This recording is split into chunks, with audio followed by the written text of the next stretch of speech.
Hello students, स्वागत है आप सभी का आपके अपने YouTube channel Saraswati Educare centre. बेटा, जैसा कि हम लोगों ने लास्ट क्लास में अपनी अकाउंटेंसी 12th का एक नया चैप्टर स्टार्ट किया था जो कि टर्म 2 से बिलोंग करता है।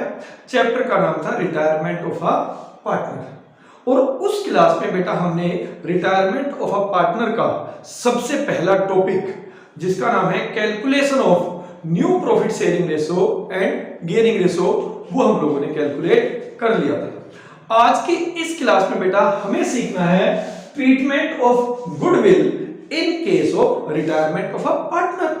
ठीक है बेटा, तो इस वीडियो को कंप्लीट करने के बाद हम लोगों को समझ में आ जाएगा कि भाई what will be the accounting treatment of goodwill in case of retirement, और हम लोग ये अकाउंटिंग ट्रीटमेंट करते क्यों हैं। तो स्टार्ट करते हैं बेटा आज की अपनी क्लास।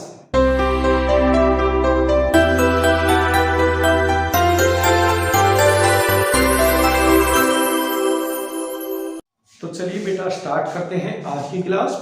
और सबसे पहले हम जानने की कोशिश करते हैं, समझने की कोशिश करते हैं बेटा कि इन केस ऑफ रिटायरमेंट हमें ट्रीटमेंट ऑफ गुडविल करना क्यों है।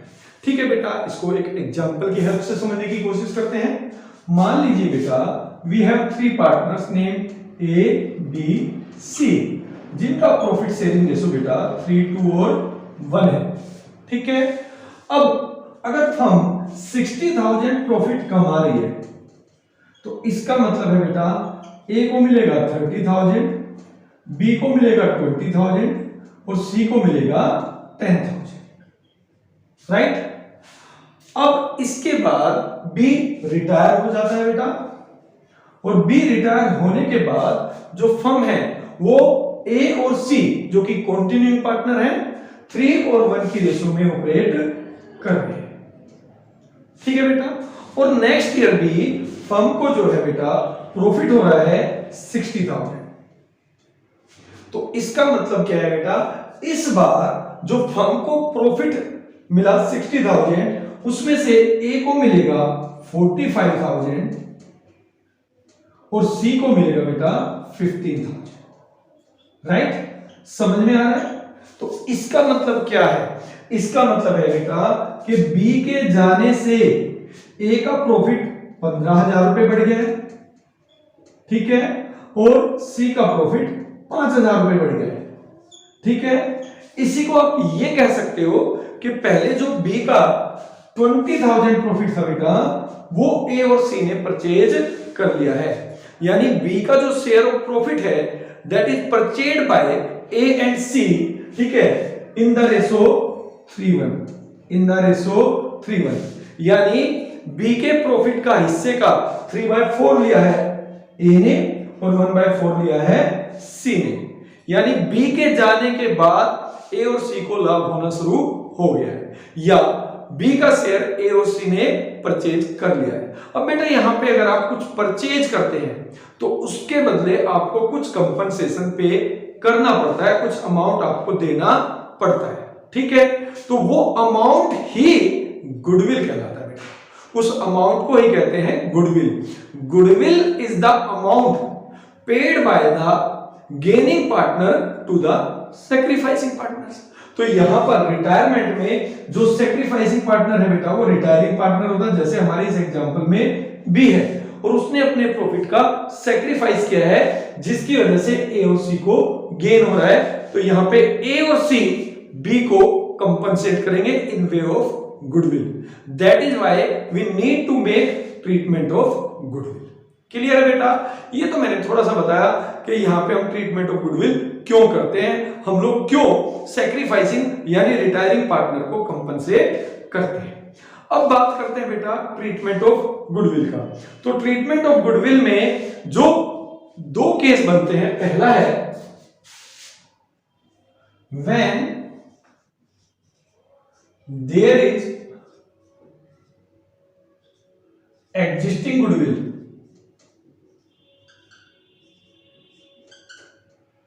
in the firm's balance sheet. ठीक है बेटे, इसका मतलब क्या है कि फर्म की बैलेंस शीट में पहले से ही गुडविल एग्जिस्ट करती है।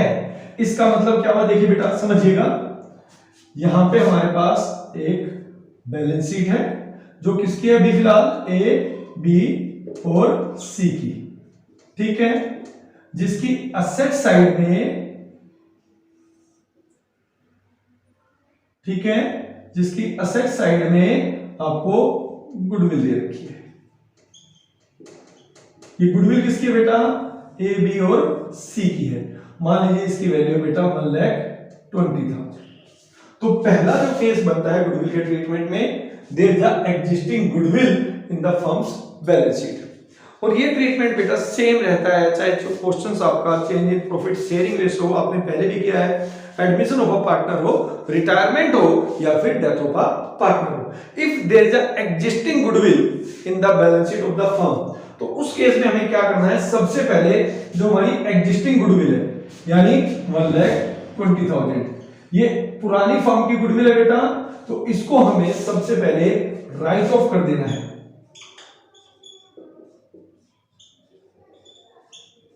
ठीक है बेटा, और हमारी एंट्री हो जाएगी old partners capital account debit to goodwill account, ठीक है, old partners old ratio, old partners old ratio. तो इसका मतलब है अगर फर्म में पहले से ही कोई एग्जिस्टिंग गुडविल लाइज करती है तो उसे हमें राइट ऑफ कर देना है ओल्ड पार्टनर्स में ओल्ड रेशो में। तो पहला केस तो बेटा ये है। इसके बाद चलते हैं बेटा इसके दूसरे केस में। दूसरे केस में हमें क्या करना होता है,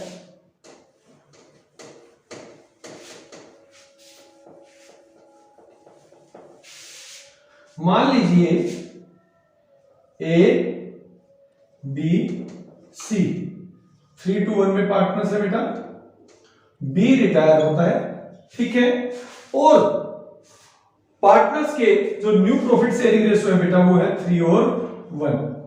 तो उस डेट पे जब बी रिटायर होगा, फर्म दोबारा से अपनी गुडविल को वैल्यूड करेगी, और आपको बताया गया कि goodwill is to be valued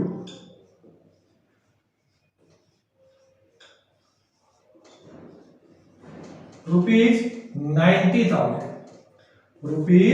₹90,000 whenever there will be change in profit sharing ratio among the existing partner due to any reason beta. Either it can be change in profit sharing ratio among the existing partner, it can be admission of a partner, it can be retirement or death of a partner. हमें अपनी firm की goodwill दोबारा valued करनी पड़ती है, ठीक है, और ये वो वाली गुडविल है बेटा जो आपको नीचे एडजस्टमेंट में दी होती है। पहली चीज ये एडजस्टमेंट में होगी, दूसरी चीज जो आपको ध्यान रखनी है, ये फर्म की गुडविल है, ये पूरी फर्म की गुडविल है, ठीक है। कितना गुडविल है बेटा, 90,000, ठीक है। अब यहां पे जो 90,000 गुडविल वैल्यूड की गई है, it is valued to compensate the sacrificing यानी रिटायरिंग पार्टनर बी। तो यहां पे बी का शेयर कितना बनेगा बेटा, 90,000 इंटू 2/6, दैट इज 1/3 यानी 30,000। तो बी को जो गुडविल मिलनी चाहिए अपना हिस्सा सैक्रिफाइस करने के बदले बेटा वो मिलेगी 30,000। और इसको गुडविल कौन देगा, इसको गुडविल देंगे वो सभी पार्टनर्स, ठीक है, जिन्होंने इसका शेयर एंजॉय करना है फ्यूचर में, ठीक है, these are called gaining partner. अगर केस ये है, ठीक है, तो यहां पे जो गेनिंग रेशियो निकलेगा बेटा, गेनिंग रेशियो भी निकलेगा 3:1 का। इसका मतलब ए और सी दोनों जो है बी के रिटायरमेंट के बाद उसका प्रॉफिट का हिस्सा गेन करेंगे। तो जिस रेशियो में बेटा वो लोग गेन करते हैं उसी रेशियो में बेटा वो उसको कंपनसेट करेंगे, उसको एक अमाउंट पे करेंगे, और वो अमाउंट होगा गुडविल का। तो इसको टोटल मिलना चाहिए बेटा 30,000, जिसमें ए इसको कितना देगा 3/4, ए ने लिया है, तो आप यहां पे कैलकुलेट कर देंगे,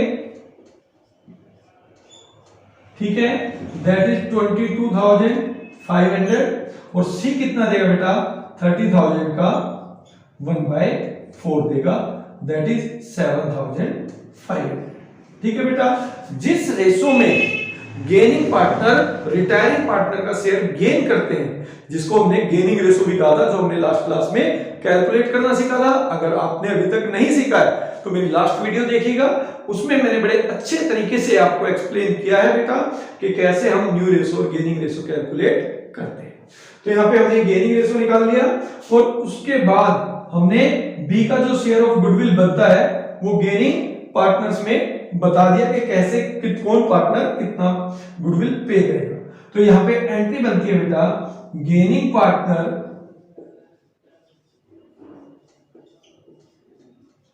capital account debit to sacrificing partner capital account.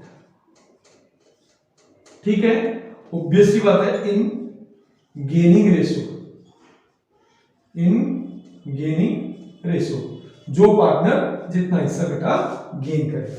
तो यहां पे हमने देखा ये 3/4 गेन कर रहा है, ये 1/4 गेन कर रहा है और बी को जो टोटल गुडविल का मिलना चाहिए वो 30,000, तो ये अमाउंट इनको पे करना पड़ेगा।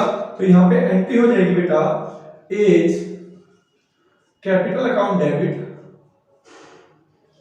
22,500, C's capital account debit 7,500 to बीज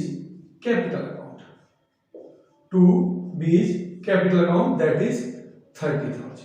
ठीक है बेटा, तो ये होता है आपका treatment of goodwill, how gaining partner compensate the sacrificing partners. ठीक है बेटा, इन गेनिंग रेशो। अब इसके बाद हम लोग क्या करेंगे बेटा, हम लोग कुछ एग्जाम्पल करके देखेंगे जिसमें हमने ट्रीटमेंट ऑफ गुडविल सीखा है। ठीक है बेटा, जल्दी हम लोग कुछ क्वेश्चंस भी गुडविल के ट्रीटमेंट के करके देख लेते हैं। तो जैसे सबसे पहले केस दिया है बेटा, when one of the remaining partner gain, यानी 3 पार्टनर हैं, उनमें से एक रिटायर हो गया, बट रिटायरिंग पार्टनर का जो शेयर है वो केवल एक ही पार्टनर गेन कर रहा है। तो उस केस में ट्रीटमेंट ऑफ गुडविल क्या होगा। देखिए एक क्वेश्चन गिवन है बेटा, एबीसी जिनका ओल्ड प्रॉफिट शेयरिंग रेशियो था 5:3:2, फिर बताया गया है कि भाई बी रिटायर हो गया और जो न्यू प्रॉफिट शेयरिंग रेशियो बेटा ए और सी का दैट इज 1:1। ठीक है, और at the time of retirement goodwill is to be valued rupees 1 lakh. Goodwill जो फर्म की वैल्यूड हुई है बेटा वो 1 लाख रुपए है। यहां पे हमें ट्रीटमेंट ऑफ गुडविल निकालना है। तो सबसे पहले क्या करेंगे बेटा, हम कैलकुलेट करेंगे गेनिंग रेशियो। जल्दी कैलकुलेट कर लेते हैं।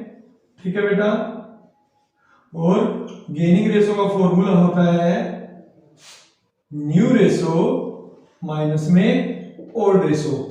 आपको ये शॉर्ट फॉर्म नहीं लिखनी है, आप लोगों के लिए अलाउड नहीं है। मैं लिख सकता हूं क्योंकि मुझे एग्जाम नहीं देने हैं, बट आप लोगों को एग्जाम देने हैं तो बेटा आप लोग फुल फॉर्म लिखेंगे।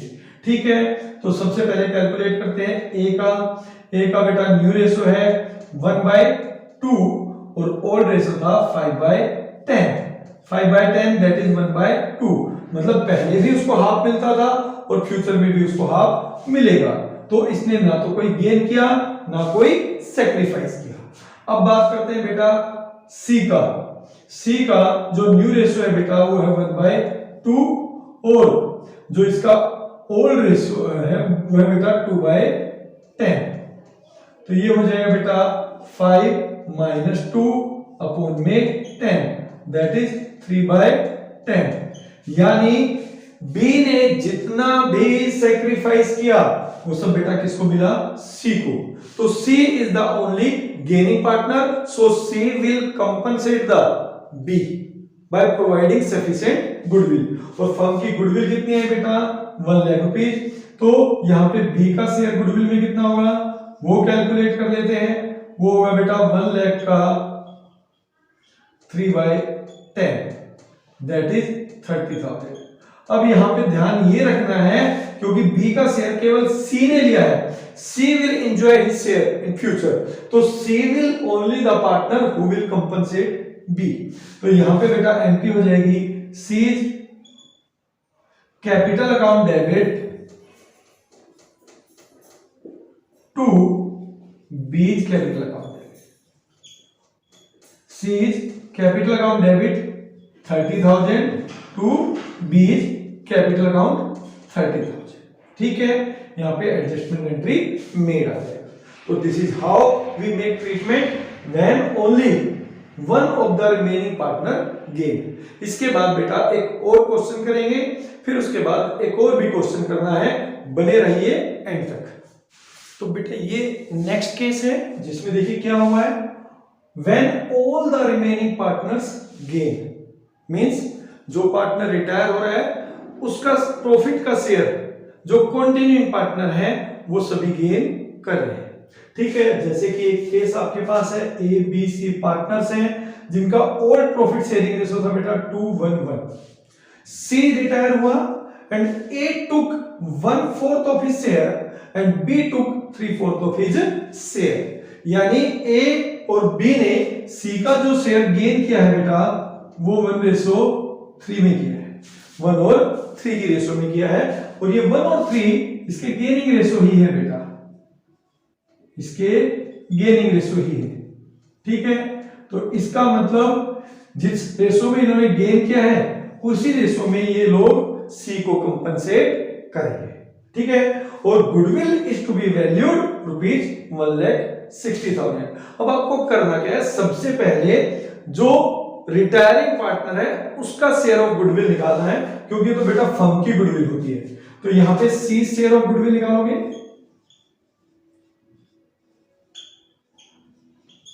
इज इक्वल टू 1,60,000 इंटू में 1/4, दैट इज 40,000। राइट, यानी सी को अपना 1/4 शेयर देने के बदले 40,000 मिलना चाहिए, और 40,000 इसको कौन देंगे बेटा, ए और बी देंगे, वो भी किस रेशो में, 1 और 3 के रेशो में। तो यहां पे जो बेटा ए का शेयर बनेगा वो कैलकुलेट कर लेते हैं, दैट विल बी 40,000 जो कि इसको टोटल मिलना है उसका 1/4 10,000, और बी का जो शेयर है बेटा वो होगा 40,000 इंटू 3/4, दैट इज 30,000। क्लियर, यानी 40,000 जो मिलेगा वो इनको इस रेशो में मिलेगा, ए देगा 10,000, बी देगा 30,000। तो आप इसकी एंट्री कर देंगे बेटा, A's capital account debit 10,000, B's capital account debit 30,000 to C's capital account, that is 40,000। Clear है बेटा। तो ये कौन सा केस था, ये वो केस था जिसमें रिटायरिंग पार्टनर का जो शेयर है बेटा वो दोनों ही कंटिन्यूइंग पार्टनर गेन कर रहे हैं। ठीक है बेटा, इसके बाद एक बहुत ही इंपॉर्टेंट केस और हम लोगों को करना है, तो बने रहें अंत तक। तो बेटा अब ये जो केस है इसमें क्या हुआ है, जो कंटिन्यूइंग पार्टनर है उनमें से भी एक पार्टनर सेक्रीफाइस कर रहा है। कैसे पता चलेगा और उसमें हम क्या ट्रीटमेंट करते हैं, देखते हैं इस क्वेश्चन की हेल्प से बेटा। तो सबसे पहले 3 पार्टनर थे पी, क्यू और आर, जिनका बेटा प्रॉफिट शेयरिंग रेशियो था 3, 2 और 1। ठीक है, ये इनका ओल्ड रेशियो था। इनमें से बेटा आर रिटायर हो गया और बताया गया कि जो न्यू प्रॉफिट शेयरिंग रेशियो बेटा वो है 1 और 2 का। ठीक है, और at the time of retirement goodwill of the firm is valued 60,000। तो अब हम यहां पर क्या करेंगे बेटा, सबसे पहले हम यहां पे निकाल लेंगे गेनिंग रेशियो। तो gaining ratio is equal to new ratio minus old ratio. और ये फिर बता रहा हूं बेटा, ये एब्रीविएशन जो यूज कर रहे हैं हम लोग कर रहे हैं, आप लोगों को यूज नहीं करना है। ठीक है बेटा, क्योंकि हम लोगों को एग्जाम नहीं देने हैं, आप लोगों को एग्जाम देने हैं, तो आपको यहाँ पे फुल फॉर्म इसकी यूज करनी पड़ेगी। तो सबसे पहले निकाल लेते हैं बेटा पी का। पी के लिए जो न्यू रेशियो बेटा दैट इज 1/3, और जो ओल्ड रेशियो था बेटा दैट इज 3/6। ठीक है, तो यहाँ पे बेटा हमने 6 एलसीएम ले लिया, 2 माइनस 3, तो आंसर आ गया माइनस का 1/6। यानी जो हमारा P है वो भी एक सेक्रीफाइसिंग पार्टनर है, क्योंकि इसका जो आंसर आया बेटा वो माइनस में आया, और माइनस में आने का मतलब है कि इसका ओल्ड रेशो ज्यादा था। अब बात करते हैं बेटा Q की। Q का जो न्यू रेशो है बेटा वो है 2/3, और जो ओल्ड रेशो था बेटा वो था 2/6। ठीक है, तो यहां पे हमने एलसीएम ले लिया, तो बेटा ये हो जाएगा 4 माइनस 2, दैट इज 2/6। यानी Q ने 2/6 शेयर गेन किया है, जिसमें से बेटा 1/6 तो है P का और 1/6 है R का। ठीक है बेटा, समझ में आया? यहाँ पे देखिए, यहाँ पे रिटायरिंग पार्टनर के साथ साथ इनमें से जो कंटिन्यूइंग पार्टनर है उसमें से P भी सेक्रीफाइसिंग ही है, यानी Q will compensate both P and R। ठीक है, अब यहां पे जो गुडविल ऑफ द फर्म है दैट इज 60,000, तो यहां पे Q का शेयर निकाल लेते हैं हम। Q जो कंपनसेट करेगा वो 60,000 का 2/6 करेगा, दैट इज 20,000। ठीक है, Q जो कंपनसेट करेगा 2/6 शेयर, ठीक है, 60,000 का करेगा, वो होगा बेटा 20,000। इसमें से हाफ तो देगा ये बेटा P को और हाफ देगा R को, क्योंकि इसने जो शेयर लिया है बेटा वो आधा लिया है P से और आधा लिया है R से। तो यहां पे एंट्री होगी बेटा Q capital account debit 20,000 to P capital account 10,000 to R capital account 10,000। ठीक है बेटा, तो ये उस केस में ट्रीटमेंट था गुडविल का जिसमें कंटिन्यूइंग पार्टनर में से भी एक पार्टनर सेक्रीफाइस कर रहा है। ठीक है, इसके बाद एक लास्ट टॉपिक है जिसका नाम है बेटा हिडन गुडविल। बेटा ये जो केस है, इस केस में हम लोग सीखेंगे how to calculate hidden goodwill. तो हिडन गुडविल में क्या होता है बेटा, जैसे मान लीजिए कोई एक पार्टनर रिटायर होता है, तो सबसे पहले हम उसका कैपिटल निकाल लेते हैं after all adjustment on profit, undistributed profit, कोई भी अनडिस्ट्रीब्यूटेड लॉस है या प्रॉफिट ऑन रिवैल्यूएशन है, उसके बाद उसका कितना कैपिटल का शेयर बनता है। और फिर हम देखते हैं कि उसको जो कंटिन्यूइंग पार्टनर है वो कितना अमाउंट पे करने के लिए तैयार है।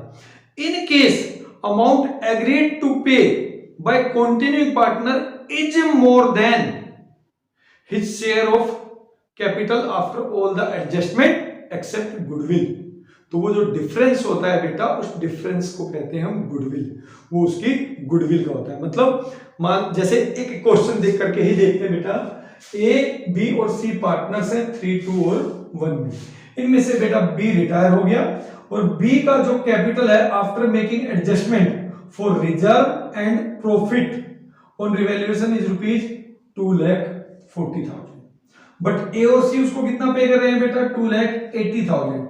अब यहां पे ध्यान रखने वाली बात क्या है, इन्होंने लिखा है जो बी का कैपिटल है, यानी इसमें कैपिटल इंक्लूड है, कोई भी रिजर्व जो भी था वो इंक्लूड है और प्रॉफिट ऑन रिवैल्यूएशन इंक्लूड है। बट इस 240 में बेटा शेयर ऑफ गुडविल इंक्लूड नहीं है, शेयर ऑफ गुडविल इंक्लूड नहीं है। ठीक है, तो 240 इसका बनता है बिफोर शेयर ऑफ गुडविल। ठीक है, और ए और सी उसको कितना पे कर रहे हैं बेटा, 280 पे कर रहे हैं। तो यहां पे जो डिफरेंस है 40,000 का, जो ज्यादा पे कर रहे हैं ए और सी, वो किस चीज का है, वो बेटा उसके शेयर ऑफ गुडविल का है। ठीक है, तो यहां पे आप कह सकते हो कि जो हिडन गुडविल है उसका क्या फॉर्मूला होगा, continuing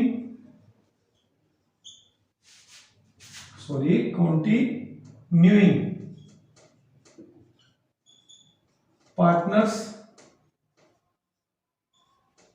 agreed to pay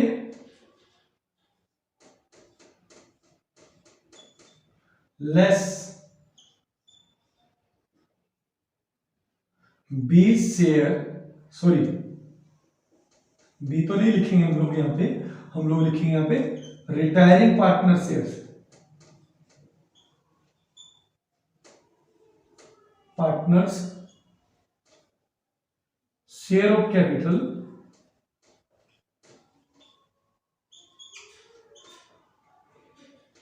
after adjustment of reserve and revaluations.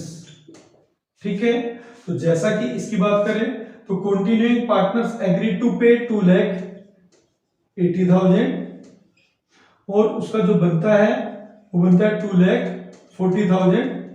ठीक है, कब? After adjustment for reserve and profit. तो यहां पे ध्यान ये रखना है इसमें गुडविल इंक्लूड नहीं होती है बेटा। तो यहां पे जो 40,000 ये एक्स्ट्रा पे कर रहे हैं, ठीक है, वो गुडविल का है। वो किसका है? गुडविल का शेयर है जो रिटायरिंग पार्टनर को कंटिन्यूइंग पार्टनर ने पे किया है।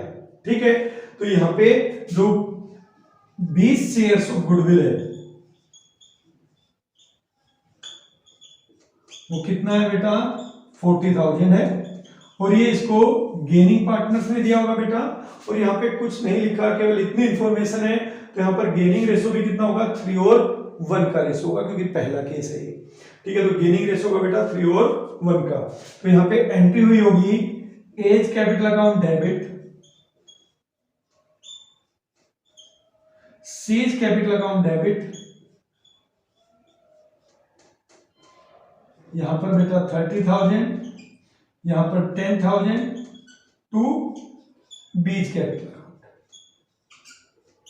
To B's capital account 40,000। Clear है? तो this is how we make treatment of hidden goodwill. ठीक है बेटा, तो आज की क्लास में केवल इतना ही।